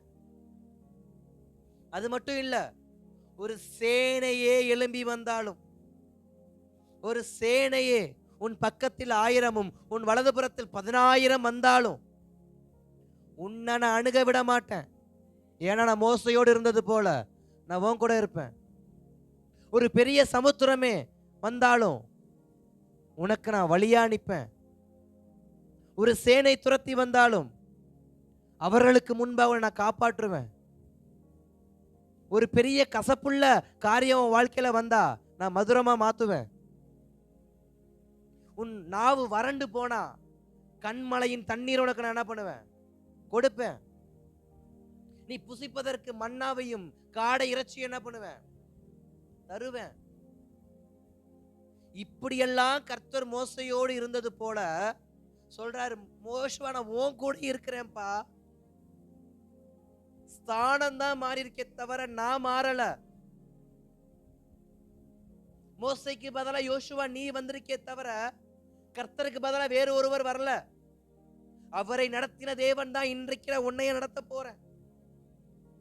நீ ஸ்தோத்திரம், என்னைய ஒரு விசை நோக்கி பார்க்கும்படி நான் மறுபடியும் வற்புறுத்துறேன். பலன் கொண்டு திடமனதாயிரு. இந்த வார்த்தையை நான் எத்தனை முறை நான் பேசியிருக்கேன் உன் கூட. ஒரு முறை பேசுறேன்னா 2 முறை பேசுறேன்னா. மோசே உயிரோடு இருந்த காலம் வரையும், அவன் உயிரோடு இருந்து மரிக்கும் காலம் வரைக்கும் எத்தனை விஷயம் நான் பேசியிருக்கேன். எத்தனை விஷயம் நான் ஆசீர்வாதத்துல கொண்டு வர சொல்லியிருக்கேன். உன் மேல நான் மோசையை கை வைக்க சொல்லி ஜெபம் பண்ணி இருக்கிறேன். நான் ஜனங்களுக்கு முன்பு உன்னை நிறுத்தி மோசையின் கனத்தை நான் கொடுக்க சொல்லி இருக்கிறேன். நீ இன்னும் பலப்படாம இருக்கிற. இன்றைக்கு நம்முடைய ஆவிக்குரிய வாழ்க்கையில நமக்கு எல்லாமே இருக்கு. ஆனா என் இருதயம் இன்னும் கர்த்தரை சந்திக்க பலப்படவில்லை. கர்த்தர் விரும்புவது என்னை சந்திக்கிற தைரியம் உனக்கு இருக்கா? யோசுவாவை மோசையை சந்திக்கிற தைரியமோ, அமலேக்கியரை சந்திக்கிற தைரியமோ, இல்ல மற்ற புறஜாதிகளை சந்திக்கிற தைரியமோ இல்ல, கர்த்தரை சந்திக்க நீ தைரியமா இருக்கியா? கர்த்தரை முகமுகமா பார்க்க உனக்கு தைரியம் இருக்கா? கர்த்தருடைய சமூகத்துல கர்த்தரோடு தரித்திருக்க தைரியம் இருக்கா? சில பிரச்சனைகள், சில போராட்டங்கள், சில உபத்திரவங்கள் வரும்பொழுது மோசையே போல தேவ சமூகத்துல உட்கார்ந்து பேச உனக்கு தைரியம் இருக்கா? பலன் கொண்டு திடமனதாரு. எதற்கு? என்னை சந்திப்பதற்கு. இந்த 6ஆம் நாள் சபை ஒன்றை நன்றாய் புரிந்து கொள்ள வேண்டும். நான் கர்த்தரை சந்திக்க நான் பலன் கொண்டு திடமனதா இருக்கணும். ஒரு அதிகாரியை சந்திக்கிறது இல்லைங்க. ஒரு தகப்பன் தாய், ஒரு உறவுகள், ஒரு காதலன் காதலி, இதை சந்திக்கிறது கிடையாது. இந்த சந்திப்பு வேற ஒரு பரிமாணத்தை சார்ந்த சந்திப்பு. தேவனை சந்திக்கிற சந்திப்பு. அதுக்கு நான் தைரியமா இருக்கேனா? நான் அவரை சந்திக்க தைரியமா இருக்கேனா? மோசே மரித்தது உண்மைதான், ஆனா நான் மரிக்கலையே. இதுவரைக்கும் உனக்கு ஆதரவா இருந்தவங்க உன்னை விட்டு போனது உண்மைதான். உனக்கு கரம் பிடித்து தூக்கி விட்டவங்க உன்னை விட்டு போனது உண்மைதான். உனக்கு ஸ்தோத்திரம் துணையாக இருந்து இன்றைக்கு உன்னைய ஸ்தோத்திரம் நற்றாற்றல் விட்டுட்டு போனதுங்க இருக்கிறதெல்லாம் உண்மைதான். ஆனா அவங்க போயிட்டாங்கன்னு அழுகிறியே தவிர நடத்துகிற தேவன் நான் ஒருவர் இருக்கிறேன் என்பதை என்ன பண்ணியார் அடிக்கடி? எஸ், மறந்துடுறோம். நம்பினவன் நட்டாற்றல் விட்டுட்டான், நம்பினவன் என்னை ஏமாத்திட்டான்னு சொல்லி நான் மனுஷனுக்காக துக்கப்படுறேனே தவிர நடத்துகிற தெய்வம் ஒருவர் இருக்கிறார், இன்னும் எனக்காக அந்த நட்சத்திரம் காத்துக்கொண்டு இருக்கு என்கிற அந்த ஸ்தோத்திரம் வெளிப்பாடியா என்ன எனக்கு வரமாட்டேங்குது. நான் அரண்மனைக்குள் போனது தவறுதான். நான் ஸ்தோத்திரம் மற்றவரோடு சேர்ந்து என்னுடைய உலக பிரகாரமான அறிவோடு சேர்ந்து செயல்பட்டது உண்மைதான். நான் போன இடத்துல செய்ய வேண்டிய காரியத்துக்கு பதிலாக வேறொரு குழப்பத்தை ஏற்படுத்தினது உண்மைதான். ஆனா எனக்காக ஒரு நட்சத்திரம் காத்து கொண்டிருக்கு வானத்தில். நான் பின்தொடர தயாராக இருப்பேன் என்றால் என்னை வழிநடத்த அந்த நட்சத்திரம் தயாராக இருக்கிறது. இப்ப மோசை கிட்ட யோசுவாவிட கர்த்தர் பேசுறாரு, நீ என்னைய பின்பற்ற தயாரா இருக்கியா? ஓ மேல நான் பெரிய தரிசனம் வச்சிருக்கிறேன், நான் உன் மேல பெரிய திட்டம் வச்சிருக்கிறேன். மோசையால செய்ய முடியாத நான் உன்னை கொண்டு செய்ய போறேன். ஏன்னா மோசே கானானை பார்க்க தான் செஞ்சாரு, உள்ள பிரவேசிக்கல. 12 கோத்திரங்களுக்கு சரிசமமா பங்கிட்டு கொடுக்கிறது சாதாரண காரியம் கிடையாது. ஒருவனுக்கு ஒண்ணு பிடிக்கும், ஒருவனுக்கு ஒண்ணு பிடிக்கும், ஒருவனுக்கு ஒண்ணு பிடிக்கும். எல்லோருக்கும் ஒரே காரியம் சில சமயம் பிடிக்கும். ஆனா சரியா பங்கிடணும். எல்லோருக்கும் நன்மை உண்டாக பங்கிடணும். அதற்கு முன்பாக அதில் குடியிருக்கிறவர்களை முதல்ல துரத்தணும். இப்படி பல விஷயங்கள் யோசுவாவுக்கு முன்பாக இருக்கு. மோசே வனாந்தரத்துல பிரமாணத்தையும் ஆசரிப்பு கூடாரத்தையும் சில யுத்தங்களையுமே செய்தாரே தவிர, ஆனா யோசுவா அதை விட 2 மடங்கு அதிகம்னு வச்சுக்கோங்களேன். யுத்தங்கள் அதிகம், போராட்டங்கள் அதிகம். அதெல்லாம் சந்திக்கிறதுக்கு நான் என்ன பண்ணணும்? பலப்படணும். இதுவரைக்கும் என் வாழ்க்கையில நான் பார்த்ததை விட இதுக்கப்புறம் நான் பார்க்க போற போராட்டங்கள் எனக்கு அதிகம். அதுக்கு நான் பலப்படணும். கடந்த 40 வருஷமா நான் பார்த்ததை விட இனி நான் பார்க்க போறது அதிகம். இனி நான் செய்ய போற தேவ திட்டங்கள் அதிகம். இதுக்கப்புறம் கர்த்தர் என்னை கொண்டு செயல்படுத்த போகிற காரியங்கள் அதிகம். அதுக்கு நான் என்ன பண்ணணும்? பலன் கொண்டு திடமனதா இருக்கணும். என் இருதயத்தை நான் வலுப்படுத்தணும். சவுலுடைய இருதயத்தை போற வலிவி போகிற இருதயமா இல்ல, அடுத்த ஆப்ஷனை தேடி போகிற வலிவி போகிற இருதயம் கிடையாது. வலுவாமல் தேவ சமூகத்தில் திடமனதா இருக்கணும். ஒரு காரியம் நன்மையா முடியுதோ தீமையா முடியுதோ, இருதயம் திடமனதா இருக்கணும். இது நாள் வரைக்கும் அப்ப ஜெபித்த ஜெபங்கள், இது நாள் வரைக்கும் போட்ட உபவாசங்கள், இது நாள் வரைக்கும் காண்பித்த பக்தி வைராக்கியங்கள் அத்தனையும் எதற்கு முன்பாக தூசியாக மாறிடுச்சு. இப்ப இழப்புக்கு முன்பாக. ஒரு இழப்பை என் இருதயம் தாங்க முடியல என்றால் நான் தேவ தரிசனத்தை எப்படி சுமக்க போறேன்? ஒரு இழப்பை என் இருதயம் தாங்க முடியலன்னா நான் எப்படி தேவனுடையதான சித்தத்தை நான் சுமக்க போறேன்? ஒரு இழப்பை என்னால சுமந்து கொள்ள முடியலன்னா நான் எப்படி தேவனுக்காக செயல்படுவேன்? ஏன்னா என் இருதயம் தான் பலவீனமான இருதயம் ஆயிருச்சு. நான் வெற்றியை மாத்திரம் பார்த்து பழகினவன், தோல்வியை பார்த்து பழகாதவன்னா முதல்ல ஒருத்தன் தோல்வியை பார்க்கும் பொழுது அந்த தோல்விக்கு பதிலாக அவன் மரித்து போவது நலம் என்று அவன் இருதயம் அவனுக்கு கற்றுக் கொடுக்கும். தோல்வியும் தனிமையும் ஒருவனை உருவாக்கும். தோல்வியும் தனிமையும் ஒருவனை உருவாக்கும். ஆனா யோசுவா தோல்வி அடையல, தனிமையில் நிற்கிறாரு, அழுது கொண்டு இருக்கிறாரு. தேவ காரியம் செய்யறதற்கு அவருக்கு இருதயம் வரல, ஜெபிக்கிறதுக்கு அவருக்கு இருதயம் வரல, உபவாசிக்க அவருக்கு இருதயம் வரல, அடுத்த கட்டத்தை செய்யறதுக்கு அவருக்கு இருதயம் வரல. நான் மோசே உயிரோடு இருக்கும் பொழுது கர்த்தரோடு பேசினாரே, நான் தான் இந்த ஜனத்தை நடத்தி கொண்டு போகணும், அந்த உணர்வு அந்த வரவே இல்லை. நம்முடைய வாழ்க்கையில நமக்கு துக்கம் வரும் பொழுது, நமக்கு இழப்புகள் வரும் பொழுது, ஏமாற்றங்கள் வரும் பொழுது நம்முடைய கண்களுக்கு முன்பாக முதலாவது என்ன தெரிகிறது இல்ல? ஜெபம், இரண்டாவது ஆலயம், மூணாவது வேதவசனம், நாலாவது மற்றவர்களோடு பேசுகிறதான அந்த சகஜமான பழக்கம். எல்லாவற்றுக்கும் மேலாக கர்த்தரையே மறந்துடுறோம். உட்காந்து அழுகிறது அழுகிறது அழுகிறது. எத்தனை நாளைக்கு இழப்புகளை நினைத்து அழுது கொண்டு இருக்க போறோம்? எனக்கு முன்பாக பெரிய தரிசனம் இருக்கு, எனக்கு முன்பாக பெரிய திட்டம் இருக்கு, எனக்கு ஒரு பெரிய எதிர்காலத்தை கர்த்தர் வைத்திருக்கிறாரு. நிச்சயமா சொல்ல முடியும், வாலிபத்துலதான் எதிர்காலம் இருக்குன்னு இல்ல, எல்லா வயதிலும் ஒரு எதிர்காலத்தை கர்த்தர் வைத்திருக்கிறார். எல்லா வயதிலும் எல்லோருக்கும் ஒரு எதிர்காலத்தை கர்த்தர் வைத்திருக்கிறார். அந்த காலத்தை நோக்கி போகணும். ஆனா காலத்துக்கு முன்னாடியே தோல்வி அடைந்தவனை போல பலவீனப்பட்டவனாய் அழுது கொண்டு இருந்தால் யார் என்னை நடத்த முடியும்? இப்ப ஸ்தோத்திரம், யோசுவாவோட கர்த்தர் மறுபடியும் பேசுறாரு. எப்படி பேசுறாரு தெரியுமா? பலன் கொண்டு திடமனதா இரு. நீ எதுக்கு பயப்படுற? உன் மேல ஒருத்தரும் நான் பண்ண மாட்டேன், கை வைக்க மாட்டேன். நீயேதான் இந்த ஜனத்துக்கு இந்த தேசத்தை பங்கிட்டு கொடுப்ப. எல்லாவற்றுக்கும் மேல இன்னொரு வார்த்தை ஒன்று சொல்லியிருக்கோம், அந்த 5வது வசனத்துல, நான் உன்னை விட்டு விலகுவதும் இல்லை, உன்னை மோசே உன்னை கைவிட்டாலும், இஸ்ரவேல் ஜனம் உன்னை கைவிட்டாலும், சில கோத்திர பிதாக்கள் உன்னை கைவிட்டாலும், உன் தாய் தகப்பன் உன் சகோதர சகோதரிகள் உன்னை கைவிட்டாலும், நான் உன்னை கைவிட மாட்டேன்.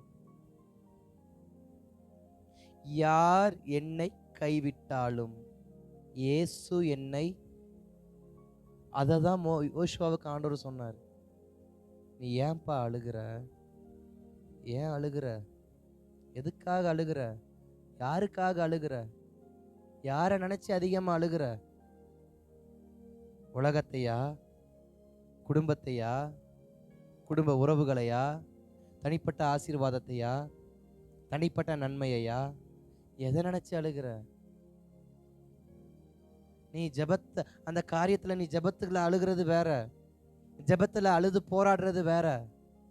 ஆனா தனிமையில் இருக்கும் பொழுது அதையே உனக்கு ஒரு பழக்கமா எடுத்துக்கொண்டு நினைக்கும் போதெல்லாம் துக்கம் கொண்டாடி கொண்டு இருந்தா என்ன அர்த்தம்?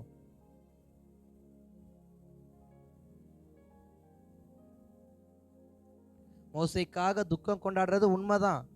எருசலேம்ல ஒரு வழக்கம், இஸ்ரவேல்ல ஒரு வழக்கம், மரித்தவர்களுக்கு துக்கம் கொண்டாட இன்றைக்கு நம்முடைய தேசத்துல இருக்கு. 40 நாள், 30 நாள், 16 நாள்னு நம்மளும் செய்கிறோம். ஆனா எனக்கு தெரிஞ்சு இறந்து போனா எப்படா புதைக்கிறோம் அப்படிங்கிறதெல்லாம் இன்னைக்கு அதிகமான கண்ணோக்கம் இருக்கு. 30வது 40வது நாளைக்கே முடிச்சு விட்டு அடுத்த வேலையை பார்த்துட்டு இன்றைக்கு மாறிடுச்சு. ஆனா அன்னைக்கு அப்படி இல்லை. 30 நாளும் அழுவாங்க உட்காந்து, மோசே மறிச்சிட்டாரு, மோசே மறிச்சிட்டாரு, மோசே மறிச்சிட்டாரு, மோசே மறிச்சிட்டாரு, மோசே மறிச்சிட்டாரு. ஆனா யோசுவா கொஞ்சம் எக்ஸ்ட்ரீம். ரொம்ப நெருங்கி இருந்துட்டாரா? ரொம்ப பாசம் வச்சிட்டாரா? அதிகமா உறவாடிட்டாரா? அதிகமா இருவரும் ஒன்றாக பிரயாணம் பண்ணாங்களா? அதிகமா ஒன்றாக ஜெபம் பண்ணாங்களா? அநேகமா ஒன்றா ஆவிக்குரிய வாழ்க்கையை பகிர்ந்து கொண்டாங்களா? அதனால ஸ்தோத்திரம், மற்றவரோட யோசுவாவுக்கு ஒரு படி அதிகமான இழப்பு. அதனால எதை மறந்துட்டாரு? தன் தேவ திட்டத்தை மறந்துட்டார். இன்னைக்கு என் வாக்குத்தத்தம் என் வாழ்க்கையில ஏன் தெரியுமா அடிக்கடி மறக்குது? ஏன் தெரியுமா என் வாக்குத்தத்தம் என் வாழ்க்கையில சில சமயம் தாமதமாகுது? ஏன் தெரியுமா என்னுடைய வாக்குத்தத்தம் எனக்கு ஸ்தோத்திரம் அப்படியே ஃப்ரீஸ் ஆகி நிற்குது? நான் செயல்படாம இருக்கிறதுனால. நான் மறுபடியும் திட்டத்துல ஓடணும், நான் மறுபடியும் உபவாசிக்கட்டும், நான் மறுபடியும் தேவனோட உறவு வைக்கட்டும், நான் மறுபடியும் தேவனோட தனித்து ஜெபிக்கட்டும். எனக்கு சொன்னதை அவர் எப்படி செய்யாம போவார்? அப்ப யோசுவா கிட்ட ஆண்டவர் மறுபடியும் சொல்ற ஒரு வார்த்தை, நான் உன் கூட இருக்கிறேன். சங்கீதக்காரன் ஒரு வார்த்தையை சொல்லுவார், சங்கீதம் 18:18, கர்த்தரோ எனக்கு ஆதரவா இருக்கிறார். இந்த 6ஆம் நாள் ஜெபம் யாருக்குன்னா, யாருமே இல்லை என்று சொல்லுகிறவர்களுக்கு கர்த்தரே ஆதரவா இருக்கிறார். இந்த 6ஆம் நாள்ல கர்த்தர் சொல்ற ஒரு நல்ல ஒரு வார்த்தை என்ன தெரியுமா? யார் உன் கூட பிரயாணிக்கிறாங்களோ பிரயாணிக்கலையோ, உன் கூட மோசே வராரோ வரலையோ, உன் கூட யோனத்தான் வரானோ வரலையோ, உன் கூட ஸ்தோத்திரம் லோத் இருக்கிறானோ இல்லையோ, கர்த்தரோ கர்த்தரோ எனக்கு ஆதரவா இருப்பார். என்னைய பலப்படுத்த கர்த்தர் எனக்கு ஆதரவா இருக்கிறார். என்னை திடப்படுத்த கர்த்தர் எனக்கு ஆதரவா இருக்கிறார். நான் வேற எதை குறித்து கவலைப்படணும்? கர்த்தர் எனக்கு ஆதரவா இருக்கிறாருங்க. கர்த்தர் நம்மளை பலப்படுத்துறாருங்க. அவர் நமக்கு சகாயம் பண்றாருங்க. வேற என்ன நமக்கு வேணும்? யோசுவா பார்த்து, நான் மோசோடு இருந்து உன் கூட இருப்பேன்ப்பா, நான் எப்படி அவனை பலப்படுத்தணும், உன்னைய நான் பலப்படுத்துறேன், நீ பலப்படுவ. யோசுவா அந்த வார்த்தையை கேட்டதுக்கு அப்புறமா தான் தன் வாழ்க்கையின் அந்த ஸ்தோத்திரம் மீண்டும் தன்னுடைய நிலையான நிலைக்கு அவர் என்ன பண்றாரு? வருகிறார். என்ன நிலையான நிலை? கர்த்தர் எனக்கு ஆதரவா இருக்கிறார், கர்த்தர் எனக்கு ஆதரவாக இருக்கிறார். விசுவாசமுள்ள மனுஷனுக்கு, ஜெபிக்க தெரிஞ்ச மனுஷனுக்கு, கீழ்ப்படிய தெரிஞ்ச மனுஷனுக்கு, ஆவிக்குரிய வாழ்க்கையில ஓட தெரிஞ்ச மனுஷனுக்கு, ஆவியில யுத்தம் பண்ண தெரிஞ்ச மனுஷனுக்கு என்ன தெரியுமா தெரியாம போயிருச்சு? கர்த்தர் என் கூட இருக்கிறார்ன்ற உண்மை தெரியாம. இன்றைக்கு நமக்கு என்ன சத்தியம் தெரிய மாட்டேங்குது தெரியுமா? எல்லாமே தெரியும். ஆனா கர்த்தர் ஜீவனோடு இருக்கிறார்ன்றது மட்டும், அவர் மரணத்திலிருந்து உயிர் தெழுந்தான்ற சத்தியம் மட்டும், அவர் என்னை கைவிட மாட்டார்ன்ற ஒரு சத்தியம் மட்டும் நமக்கு அதிகம் என்ன பண்றதில்லை, நாம நினைவு கூறுறதில்லை. அதை மோசேக்கு யோசுவாவுக்கு கர்த்தர் மறுபடியும் நினைவு கூர்ந்தார். உனக்கு நான் ஆதரவா இருக்கிறேன், கர்த்தரின் பட்சத்தில் இருக்க, கர்த்தரின் பட்சத்தில் இருக்க எதிர்த்து நிற்கிறவன் யார்? அப்ப ஸ்தோத்திரம், இன்றைக்கு கர்த்தர் நம் பட்சத்தில் தான் இருக்கிறார், நம்மோடு தான் இருக்கிறார், நமக்கு துணை செய்யும்படியாக தான் இருக்கிறார். நம்மளை யார் எதிர்க்க போகிறா? சத்ருவா? மனுஷங்களா? உறவினர்களா? யார் நம்மளை எதிர்க்க போறா? கர்த்தர் எனக்கு ஆதரவா இருக்கேன்னு யார் எதிர்க்க போறா? எனக்கு கர்த்தருடைய ஆதரவு இருந்தா போதும். இன்னைக்கு நம்முடைய வாழ்க்கையில கர்த்தருடைய ஆதரவு இருந்தா போதும், வாழ்ந்துடலாம். பஞ்ச காலத்திலும் எலியாவுக்கு கர்த்தருடைய ஆதரவு இருக்க போய் காகத்தை கொண்டு ஸ்தோத்திரம் அங்கு எலியாவை கர்த்தர் போஷிப்பார் என்று சொன்னா, கர்த்தர் ஆதரவா இருக்க என் வாழ்க்கையில் எந்த பஞ்சம் வந்தா நான் ஏன் பயப்படணும்? யார் ஏமாத்தினா நான் ஏன் பயப்படணும்? கர்த்தர் ஆதரவா இருக்கார்ல. லோத் ஏமாத்திட்டு போனார், ஆனா ஆபிரகாம் கவலைப்படலையே. தேசத்துல பஞ்சம் வந்துச்சு, எலியா கவலைப்படலையே. கர்த்தருடைய வார்த்தையின்படியே பிரயாணம் பண்ணி போகும்பொழுது கப்பல் சேதம் ஏற்பட்டுச்சு, பவுல் கவலைப்படலையே. தங்கள் தானியங்கள் இழந்துட்டோமே, உடைமைகளை இழந்துட்டோமே, பிரயாணத்தை இழந்துட்டோமே, இனி நாம் எப்படி பத்திரமா போய் சேருவோம்னு சொல்லி எல்லோரும் பதறிக்கொண்டு இருக்கும் பொழுது பவுல் அங்க பதட்டப்படலையே. ஏன்? கர்த்தர் எனக்கு ஆதரவா இருக்கிறார், கர்த்தர் எனக்கு ஆதரவா இருக்கிறார். எல்லோரும் இருக்க, சாத்ராக் மேஷாக் ஆபேத்நேகோ தானியேல் அப்படி நிக்கிறாங்க வைராக்கியமா. கொன்னா கொன்னுட்டு போயா,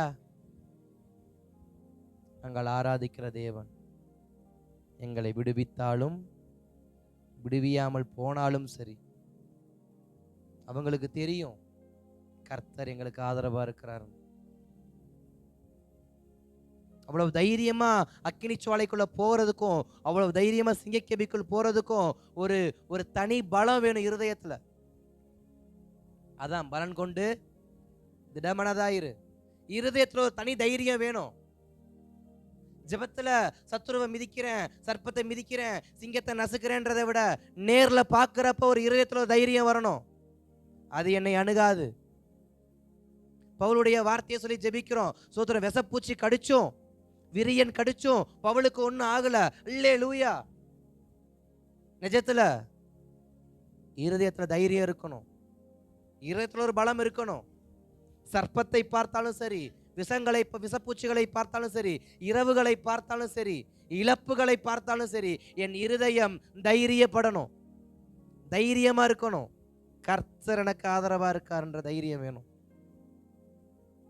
12 அப்போஸ்தலர் சேர்த்துக்கல தான் அதுக்குன்னு பவுல் ஓட்டாரா? இல்லையே. பர்னபா பிச்சுக்கிட்டு போனார் பாதியிலேயே. பவுல் ஊழியத்தை விட்டு போயிட்டாரா? இல்லையே. பவுலுக்கு நம்பிக்கையா இருந்த சில சீஷர்கள் போனாங்க, பவுல் ஓட்டாரா? இல்லையே. கர்த்தர் எனக்கு ஆதரவா இருக்கிறார். என்னை பலப்படுத்த கிறிஸ்துவினாலே எல்லாவற்றையும் செய்ய எனக்கு பலன் உண்டு என்று எரிதின பவுல் சொல்லுகிற வார்த்தை, கர்த்தர் எனக்கு ஆதரவா இருக்கிறார்.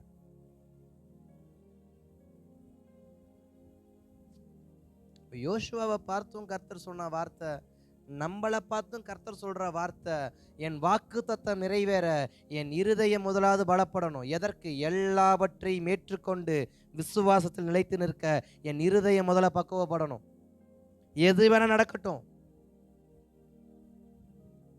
7 வருஷம் பஞ்சமும் 7 வருஷம் ஆசீர்வாதமும் வரும்னு யோசேப் பார்வோன் ராஜாவுடையதான சொப்பனத்துல கர்த்தர் பேசினாரு. அப்ப 7 வருஷம் பஞ்சத்தையும் இருதயம் ஏத்துக்கணும், 7 வருட ஆசீர்வாதத்தையும் இருதயம் என்ன பண்ணணும்?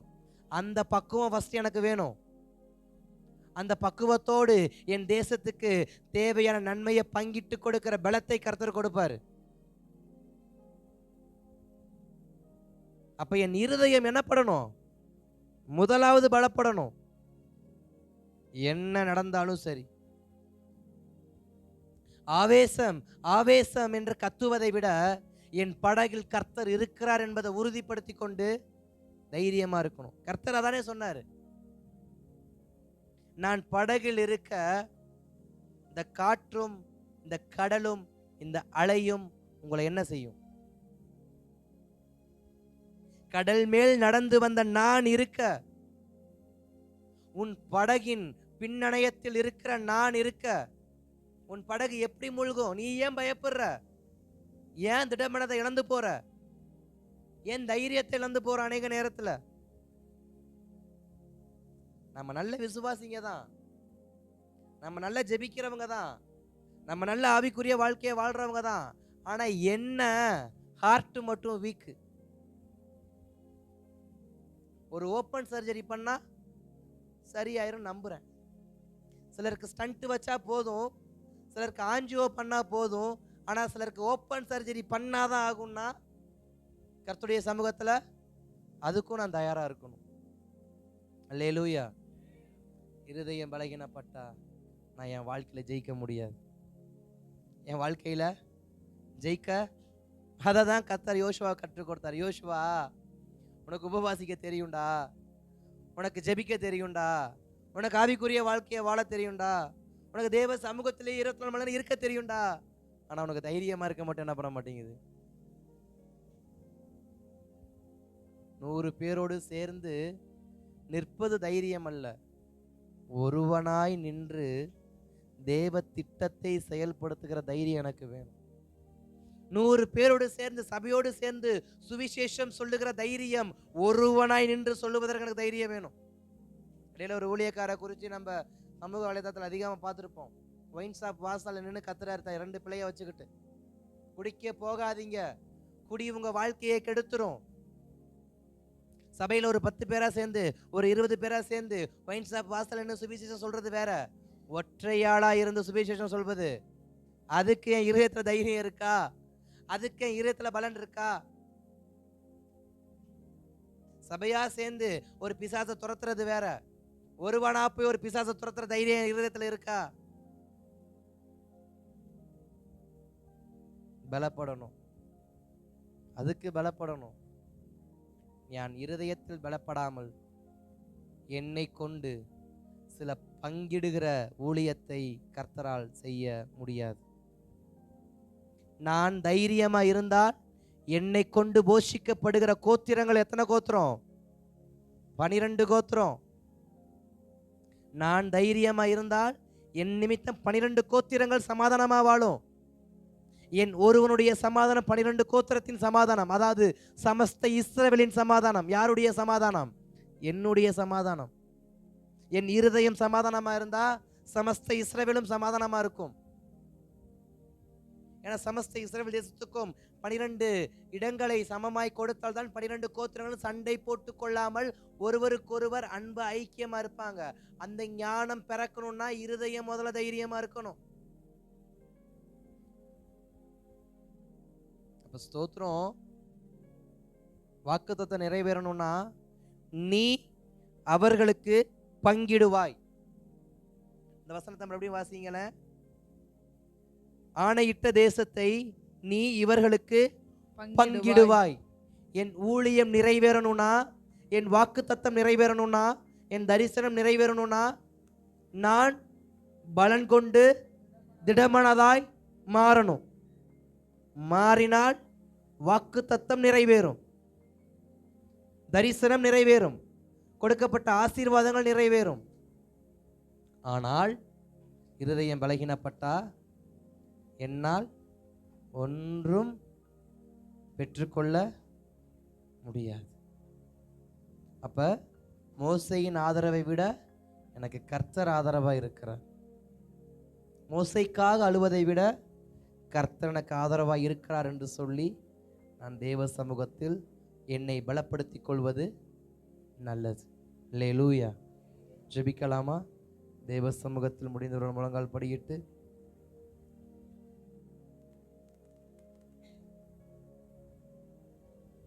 ஹல்லேலூயா, ஹல்லேலூயா, ஹல்லேலூயா. ஜீசஸ். ஆண்டவரே, பலன் கொண்டு திடமனதாய் இரு யோசுவாவே, பலன் கொண்டு திடமனதாய் இரு யோசுவாவே என்று சொல்லி யோசுவாவை பலப்படுத்தின தேவன் எங்களை பலப்படுத்துவீராக, எங்களை பலப்படுத்துவீராக, எங்களை பலப்படுத்துவீராக ராஜா. இதோ இந்த 6ஆம் நாளில் உம்முடைய சமூகத்தில் வருகிறோம். இன்றைக்கு உங்களை பரிசுத்தப்படுத்திக் கொள்ளுங்கள். நாளைய தினம் கர்த்தர் உங்களுக்கு ஸ்தோத்திரம் அற்புதங்களை செய்வார்னு இதே யோசுவாவோடு பேசினீரே.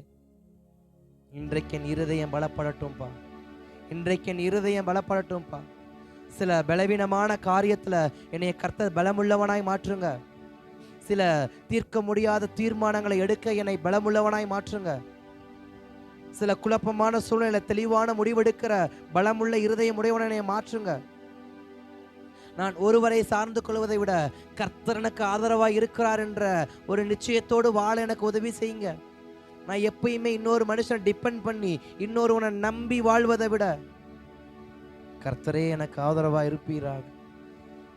இளங்க தேவ சமூகத்தில் ஆண்டவரே, நீரே எனக்கு ஆதரவாய் இருப்பீராக. உமது கோலும் உமது தடியும் என்னை தேற்றட்டும்.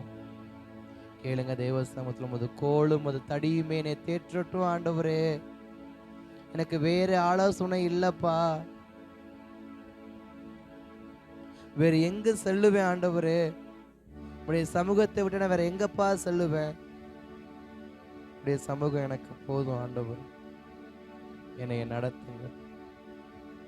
இது அந்த 6ஆம் நாள் தேவ சமூகத்தில் இருக்கிற ஒவ்வொருவருக்காக செவிக்க, எந்தெந்த காரியங்கள்ல இருதயம் பலவீனத்தோடு காணப்படுறாங்களோ, சிலருடைய பலவீனம் குடும்பத்துல, சிலருடைய பலவீனம் சரீரத்துல, சிலருடைய பலவீனம் வருங்காலத்தை குறித்து, சிலருடைய பலவீனம், இப்படி பல காரியத்தின் மேல் தங்கள் இருதயத்தை பலவீனப்படுத்தி கொண்டு இருக்கிறதான ஒவ்வொரு மேலுக்காக உடைய சமூகத்துல வருகிறேன்ப்பா.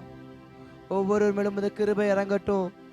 மோசேயின் மேல் இறங்கின கிருபை, யோசுவா மேல் இறங்கின கிருபை. நான் உன்னை பலப்படுத்துவேன், நான் உன்னை திடப்படுத்துவேன். நீ உயிரோடு இருக்கும் பொழுது ஒருவனும் உன்னை எதிர்த்து நிற்பது இல்லை. நான் உன்னை கைவிடுவதில்லை, நான் உன்னை விட்டு விலகுவது இல்லை